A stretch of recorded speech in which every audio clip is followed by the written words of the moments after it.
Let me ask you a question. When you think about breathing, what different types of breathing come to mind?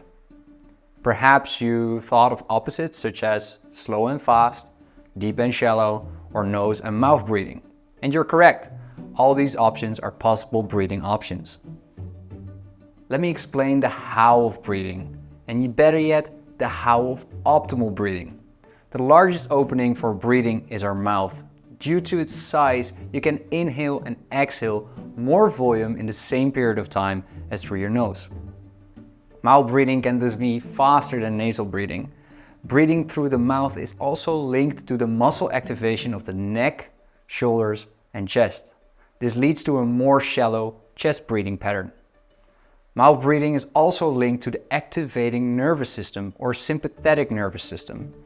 Mouth breathing leads to faster, shallower, and more activating breathing. This is only beneficial for vigorous exercise, severe illness, and very dangerous situations. There are a number of drawbacks to mouth breathing. Firstly, this way of breathing exposes us to less filtered air, increasing our risks of viruses and allergies. You can also become dehydrated faster through mouth breathing. In fact, you typically lose 40% more fluid during mouth breathing compared to nasal breathing. On the other hand, nasal breathing is relatively slow. This is because the nostrils are smaller openings that create more resistance when inhaling and exhaling as compared to mouth breathing. Breathing through the nose is linked to muscle activation of the diaphragm, which is the number one respiratory muscle. The diaphragm is a dome-shaped muscle that extends across the bottom of the chest cavity along the lower ribs. It promotes abdominal breathing as the diaphragm pushes downwards while inhaling. Through better activation of the diaphragm, the part of the nervous system that provides relaxation and recovery is stimulated. Stimulation of the parasympathetic nervous system also contributes to slower breathing. Also, your nose moistens and warms the air before it reaches your lungs, improving the gas exchange. Another advantage of nasal breathing is that our nasal cavities filter the air better than our mouth.